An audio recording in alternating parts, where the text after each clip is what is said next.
Bonjour à toutes et tous, bienvenue sur la chaîne, j'espère que vous allez bien. On se retrouve aujourd'hui, cette vidéo bien sûr aura attrait à un casque gamer de la marque HyperX. Tac, je le mets ici. Ce casque, c'est le Cloud Stinger Core en wireless. Tic, ici.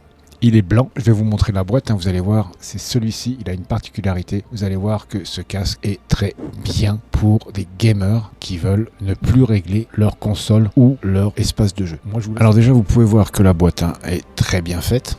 C'est une boîte qui est un peu plastifiée. Alors vous pouvez voir ici, elle est bien compatible PS4, PS5, PS4 Pro et PC. Alors c'est bien la marque HyperX. Voilà, vous avez derrière toutes les descriptifs. Hop, je vais enlever la surbrillance, mais bon, c'est sûr que ça va pas être facile. Alors vous avez tous les descriptifs ici derrière de ce casque. Vous allez voir, quand on va aller en test, vous allez voir que ce casque est très bien pour des gamers. Vous voyez bien que c'est le Stinger, c'est le HyperX Stinger Core wireless. Il est blanc. Vous allez voir que ce casque est très bien. Alors c'est parti, on va faire le unboxing. Alors j'ai déjà préparé tout, j'ai déjà découpé le plastique. On va le sortir. Déjà vous pouvez voir déjà qu'elle est bien à l'intérieur dans une boîte. Punaise, il est serré dedans. Voilà, là on a sorti tout ce qu'il y avait dans la boîte. Bon, la boîte je la mets de côté. Alors bien sûr, comme d'habitude, dans la boîte vous avez le fascicule de mise en service de votre casque. Mais bon, ça après c'est facile à s'en servir parce qu'il est plug and play ce casque. Alors ça on va le mettre à la poubelle. Voilà, vous voyez bien ici, il est bien protégé. Il est bien ici, vous avez déjà un plastique coqué avec des arrêtoirs. Ça va faire un peu de bruit. Voilà. Alors déjà vous avez ce câble qui fait 50 cm. Il est en USB 2.0 et ici vous allez brancher ça sur votre casque en USB-C. Ça de toute façon c'est pas un problème. Vous avez ici la connectique USB en wireless pour le wireless de votre casque. Ça c'est à mettre sur votre PC et bien sûr votre casque sera reconnu automatiquement vu qu'il est en plug and play. Alors vous avez, tac, ça on va le jeter. Hop, c'est fait. Alors voilà, ce casque à proprement dit a une particularité, c'est que quand vous êtes en jeu comme ceci et que vous avez un coup de téléphone ou autre chose, quelqu'un vous parle à l'extérieur, vous relevez votre micro et ça coupe le son du micro. Vous allez voir tout ça, bien sûr, quand on va le tester. Je me mettrai la caméra face à moi. Vous verrez bien la différence avec le son du micro du casque baissé et relevé. Ce casque, bien sûr, il a une apparence plastique. Après, vous avez ici des arceaux métalliques avec le câble central ici qui passe au milieu. Après, à proprement dit, pour moi, c'est pas une bonne qualité au niveau du casque, parce que c'est que du plastique. Ensuite, ici, vous avez le bouton marche-arrêt du casque. Vous avez la molette ici de volume et vous avez ici l'emplacement pour le rechargement de votre casque qui est un peu longue si vous êtes à moins de 15%, parce que si vous êtes à moins de 15%, il va mettre 3 heures à se recharger. Parce que dedans c'est une pile au lithium que vous avez pour le rechargement, il va mettre 3 heures. Mais par contre si vous êtes au-dessus des 15%, il mettra un peu moins de 2 heures. Après vous avez une autonomie quand même de 17 heures quand le casque est vraiment chargé à bloc. Alors ensuite ici vous avez bien sûr on va essayer de faire comme ceci pour enlever la surbrillance. Ici vous avez la marque HyperX, c'est bien marqué HyperX. Dommage qu'il n'ait pas mis en couleur, ça aurait été super sympa à mettre en couleur. Ça aurait fait une autre alternative que le blanc. Alors ici vous avez des plastiques de protection qu'il faudra bien sûr enlever pour pas avoir un effet vraiment dégueulasse. De deux côtés il faudra les enlever. Bon, au-dessus vous n'en avez pas. À l'intérieur vous avez une espèce de petite mousse. Ici vous avez une petite mousse, mais c'est de la mousse, c'est pas de la mémoire de forme, c'est de la mousse. Vous avez ces deux bonnettes qui sont en simili-cuir ici, deux bonnettes ici qui sont en simili-cuir, qui sont respirables. À l'intérieur bien sûr il y a une espèce de petite feutrine à l'intérieur qui est quand même assez sympathique. C'est déjà pas trop mal pour ce casque. Alors maintenant on va partir vraiment en test, on va voir ce que vaut vraiment ce casque. Alors là maintenant je passe directement via le micro du casque. Alors vous pouvez bien constater que le micro ici, le fifine, il est éteint. Si je fais ça, il est allumé. Tac, je l'éteins. Le son ne passe plus par le micro qui est sur le bras, mais vraiment le micro qui est sur le casque. Alors on va voir le son que ça donne et ensuite moi je vous donnerai mes comparatifs si ce casque est viable ou pas du tout, parce que il faut vraiment que vos collaborateurs en jeu vous entendent correctement sans avoir soit des pops ou soit bien sûr des grésillements dans leur casque. Alors comme je vous avais dit tout à l'heure, il y a le son.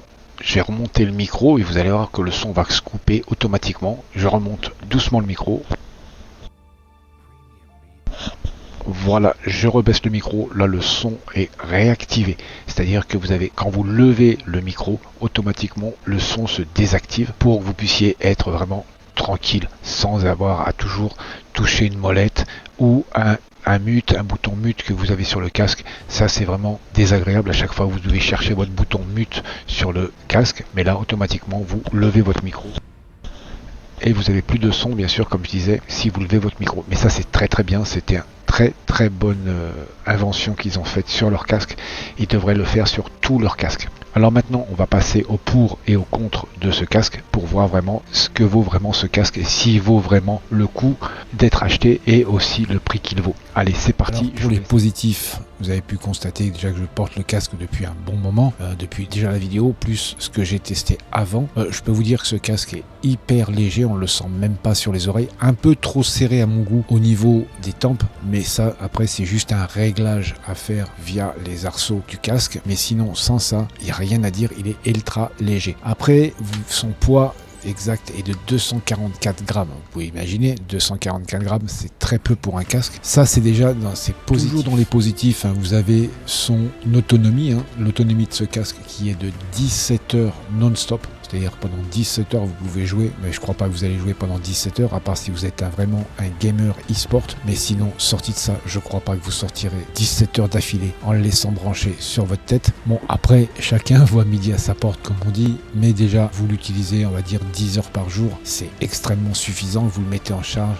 en 2 heures. Allez, si vous êtes à 50%, en 1h30, voire 2 heures, il est chargé. Si vous êtes à moins de 15%, il sera chargé en 3 heures. Ça, c'est un peu dans les négatifs. Mais sinon, encore dans les positifs, il y a bien sûr le système sans fil. Ça, c'est très bien. Vous n'êtes pas encombré par des fils. Vous pouvez vous lever, aller vous faire un café. Vous avez toujours le son dans le casque. Ça, c'est très bien aussi. Une autre chose qui n'est pas négligeable non plus, c'est le micro qui est désactivable. Ça, c'est un très bon point pour ce casque.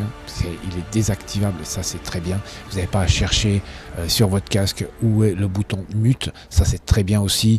Il y a aussi d'autres choses qui sont pas négligeables sur ce casque. Il y a sa compatibilité aussi, il est compatible sur PS4, PS4 Pro, PS5, PC, Mac. Ça, ce casque, il est, on va dire, multifonction. Au niveau de 3 consoles, vous pouvez le mettre branché sur 3 consoles, la PS4, la PS4 Pro et la PS5, et aussi sur un ordinateur tel un PC, même un PC portable. Et l'adaptateur, bien sûr, qui est sur votre PC ou sur votre console, il est plug and play, il est reconnu systématiquement. Ça, c'est très bien. Vous n'avez pas, bien sûr, à chercher dans les paramètres pour le réglage, pour le mettre en route et tout. Non, là, il se met directement et il est plug and play. Ça, c'est très bien. Ensuite, dans les négatifs, je dirais que c'est son aspect plastique. C'est-à-dire que ici, c'est du plastique. Ici, tous les arceaux, bien sûr, sont en plastique. On va dire plutôt que c'est son aspect plastique. Ils auraient pu y mettre un peu de métal. Ça aurait peut-être pris un peu plus de poids, mais à ce niveau-là. Ensuite, pour ma part, c'est la couleur blanche qui est de la négativité. Moi, je l'aurais pris en noir, mais il y a aussi, bien sûr, là, vous avez des protections que vous faudra enlever par la suite. Ça, c'est pas non plus une très grande faute, c'est normal, pour pas qu'il soit abîmé. On met des protections plastiques que vous enlevez après. Ça, c'est pas non plus la négativité, mais pour moi, c'est sa couleur qui est négative, parce que le blanc, bien sûr, c'est très salissant. Bon, après, si une fois par semaine, vous y passez un coup de lingette pour enlever les traces de doigts et les traces de gras, surtout. Un autre point négatif pour ma part, je pense que le câble de rechargement, vous voyez ce câble-ci, le câble de rechargement du casque, il fait que 50 cm. Pour les personnes qui veulent continuer à jouer en le branchant, il va falloir se mettre soit à côté de votre PC ou soit à côté de votre console. L'écran face aux yeux, c'est pas très bon. Ils auraient pu, je pense, mettre un câble de 1,50 m voire 2 mètres. Je pense que ça aurait pas augmenté plus le prix du casque que ça. Et aussi la texture du câble, elle est en caoutchouc. Ils auraient pu faire un câble tressé. Au moins pour la marque HyperX, ils auraient pu mettre un câble tressé. Ça, c'est un gros effort, c'est mettre un câble tressé à la place de ce câble qui coûte 2 francs 6 sous. Je voulais vous informer aussi que dans la description, vous aurez le lien de ce casque de chez HyperX, le Cloud Stinger Core Wireless. Vous aurez le lien, je vous mettrai bien sûr le lien, toutes les coordonnées pour que vous puissiez allez vous le procurer. Bien sûr, c'est un lien qui est affilié. N'hésitez pas, ça fait du bien. Voilà, nous arrivons au terme de cette vidéo. Si celle-ci vous a plu, n'hésitez pas à liker, commenter et partager pour me soutenir. De vous abonner à la chaîne sans oublier la cloche pour être notifié de mes prochaines sorties vidéo. Portez-vous bien. Au revoir.